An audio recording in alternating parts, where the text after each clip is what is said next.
गौतम बुद्ध ने चुप रहने के फायदों के बारे में कई महत्वपूर्ण बातें बताई हैं। उनकी कहानियों और उपदेशों में चुप रहने के महत्व को उजागर किया गया है। एक प्रसिद्ध कहानी के अनुसार एक बार बुद्ध अपने शिष्यों के साथ एक गांव में गए। वहां उन्होंने एक व्यक्ति को बहुत अधिक बोलते हुए देखा। वह व्यक्ति बिना सोचे समझे लगातार बातें कर रहा था और दूसरों को बोलने का मौका नहीं दे रहा था।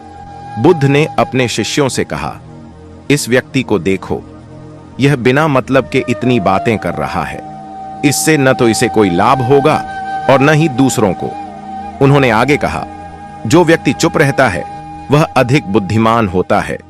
वह अपनी ऊर्जा को व्यर्थ नहीं करता और महत्वपूर्ण बातों पर ध्यान केंद्रित कर पाता है। बुद्ध ने यह भी कहा कि चुप रहने से मन शांत होता है और एकाग्रता बढ़ती है। जब मन शांत होता है तो व्यक्ति बेहतर ढंग से सोच पाता है और सही निर्णय ले पाता है। एक अन्य कहानी में बुद्ध ने एक राजा को चुप रहने का महत्व समझाया। राजा बहुत अधिक बोलते थे और अपनी बातों से दूसरों को परेशान करते थे। बुद्ध ने राजा से कहा, महाराज, आप बहुत अधिक बोलते हैं। इससे आपके राज्य को कोई लाभ नहीं हो रहा है। यदि आप चुप रहेंगे तो आप अधिक बुद्धिमान और समझदार बनेंगे। राजा ने बुद्ध की बात मानी और उन्होंने कम बोलना शुरू कर दिया।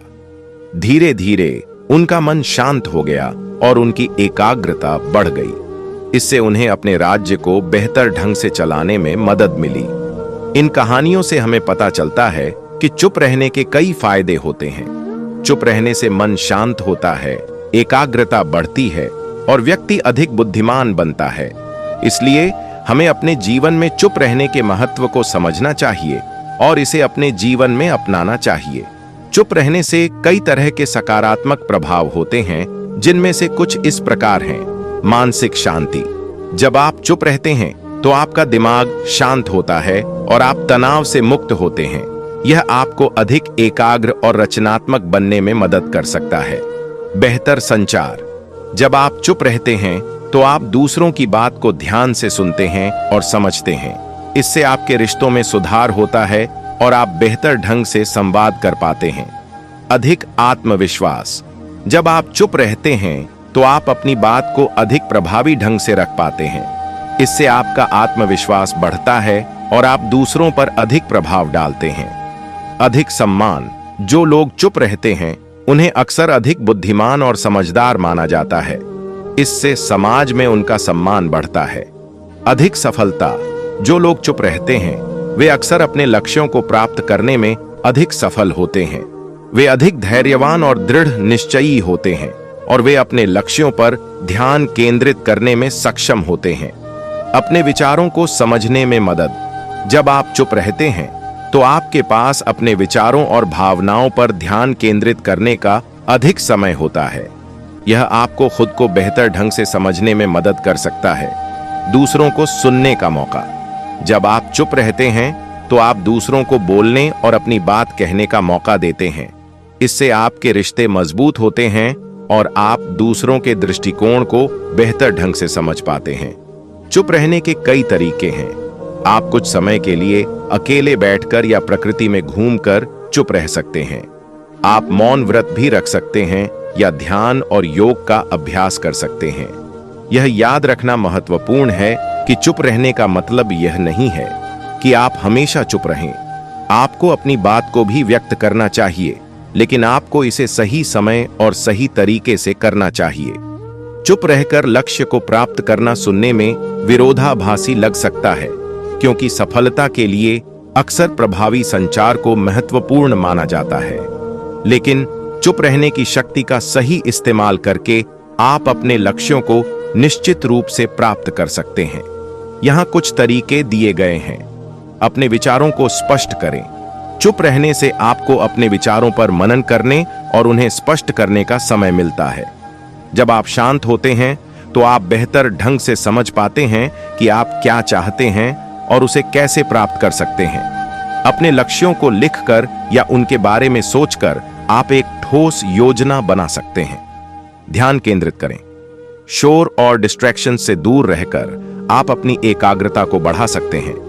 चुप रहने से आप अपने लक्ष्य पर ध्यान केंद्रित कर सकते हैं और अनावश्यक चीजों से बच सकते हैं जो आपको भटका सकती हैं। अपनी ऊर्जा बचाएं। बहुत ज्यादा बोलने से ऊर्जा नष्ट होती है।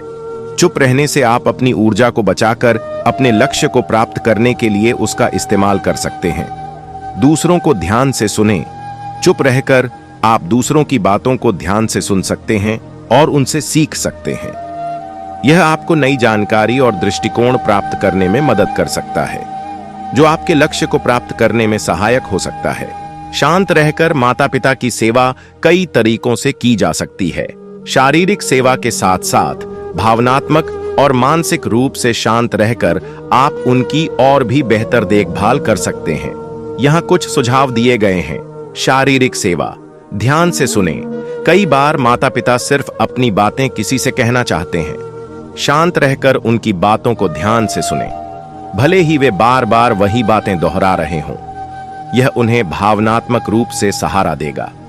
उनकी जरूरतों को समझें। उनकी शारीरिक जरूरतों का ध्यान रखें। उन्हें दवाइयां समय पर दें। उनके खाने पीने का ध्यान रखें और अगर उन्हें किसी चीज की जरूरत है तो उसे पूरा करें। शांत रहकर उनकी जरूरतों को समझने की कोशिश करें। उनकी मदद करें। घर के कामों में उनकी मदद करें। अगर वे चलने फिरने में असमर्थ हैं तो उनकी देखभाल करें। शांत रहकर और धैर्य से उनकी सेवा करें। उनके साथ समय बिताएं। उनके साथ बैठकर बातें करें। उनके साथ खेलें या उन्हें कहीं घुमाने ले जाएं। आपका शांत और समर्पित समय उन्हें बहुत खुशी देगा। भावनात्मक सेवा। सम्मान दें। माता पिता का हमेशा सम्मान करें, चाहे वे कितने भी बूढ़े या बीमार क्यों ना हो। उनके साथ कभी भी बदतमीजी से बात न करें। शांत रहकर और विनम्रता से उनसे पेश आएं। प्यार जताएं। उन्हें बताएं कि आप उनसे कितना प्यार करते हैं। उन्हें गले लगाएं, उनका हाथ पकड़ें और उनसे प्यार से बातें करें। शांत रहकर अपने प्यार को जताएं। धैर्य रखें। बूढ़े होने पर माता पिता चिड़चिड़े या जिद्दी हो सकते हैं। ऐसे समय में धैर्य रखें और शांत रहकर उनकी बातों को समझने की कोशिश करें। उन्हें खुश रखें। उनकी पसंद की चीजें करें। उन्हें हंसाएं और उन्हें खुश रखने की कोशिश करें। शांत रहकर आप उनकी खुशी में शामिल हो सकते हैं। समर्थन दें। अगर वे किसी बात से परेशान हैं तो उन्हें सहारा दें और उन्हें बताएं कि आप उनके साथ हैं। शांत रहकर उन्हें मानसिक शांति प्रदान करें। मानसिक सेवा। उनकी बातों को महत्व दें। उनकी राय और विचारों को महत्व दें। उनकी बातों को ध्यान से सुनें और उन्हें समझने की कोशिश करें। शांत रहकर उन्हें महसूस कराएं कि उनकी बातों की कदर की जाती है। उन्हें व्यस्त रखें। उन्हें किताबें पढ़ने, गाने सुनने या अन्य गतिविधियों में व्यस्त रखें। इससे उनका मन लगा रहेगा और वे अकेलापन महसूस नहीं करेंगे। उन्हें सकारात्मक रखें। उनके साथ सकारात्मक बातें करें और उन्हें उत्साहित रखें। उन्हें बताएं कि वे अभी भी महत्वपूर्ण हैं और समाज में उनका योगदान है। उनके साथ यादें ताजा करें। उनके साथ पुरानी तस्वीरें देखें और उनके साथ बिताएं अच्छे समय को याद करें। इससे उन्हें खुशी मिलेगी और उनका मानसिक स्वास्थ्य अच्छा रहेगा। शांत रहकर सेवा करने का मतलब है कि आप अपनी भावनाओं पर नियंत्रण रखें और धैर्य, समझदारी और प्यार से उनकी देखभाल करें। यह न सिर्फ उन्हें खुशी देगा बल्कि आपको भी मानसिक शांति और संतोष प्रदान करेगा। अपनी प्रतिक्रिया को सोच समझ कर दें। जल्दबाजी में प्रतिक्रिया देने के बजाय चुप रहकर आप स्थिति का विश्लेषण कर सकते हैं और सोच समझकर जवाब दे सकते हैं। इससे आप गलतियां करने से बच सकते हैं और अपने लक्ष्य को प्राप्त करने के लिए सही निर्णय ले सकते हैं। आत्मविश्वास बढ़ाएं। जब आप कम बोलते हैं और ज़्यादा सुनते हैं तो आप अधिक आत्मविश्वासी बनते हैं। यह आत्मविश्वास आपको अपने लक्ष्य को प्राप्त करने के लिए प्रेरित करता है और मुश्किलों का सामना करने की शक्ति प्रदान करता है। रणनीति बनाएं। चुप रहने से आपको अपने लक्ष्य को प्राप्त करने के लिए रणनीति बनाने का समय मिलता है। आप अपनी प्रगति का मूल्यांकन कर सकते हैं और आवश्यक बदलाव कर सकते हैं। धैर्य रखें। किसी भी लक्ष्य को प्राप्त करने में समय लगता है। चुप रहने से आप में धैर्य विकसित होता है, जो आपको लंबे समय तक प्रयास करने के लिए प्रेरित करता है। अपने काम को बोलने दें। अंततः आपकी सफलता आपके कार्यों से निर्धारित होती है, न कि आपके शब्दों से।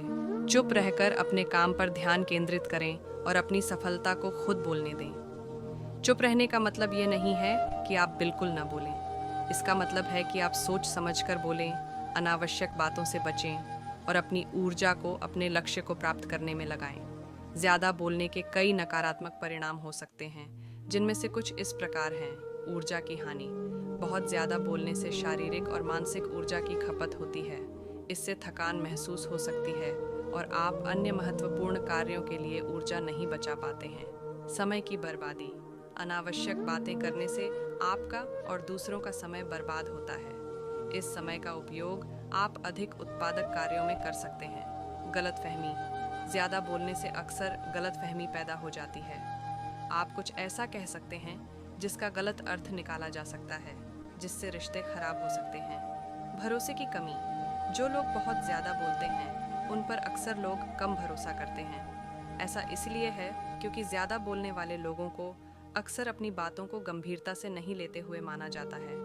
कम सुनना। जब आप बहुत ज़्यादा बोलते हैं तो आप दूसरों की बातों को सुनने का मौका नहीं देते हैं। इससे आप दूसरों के विचार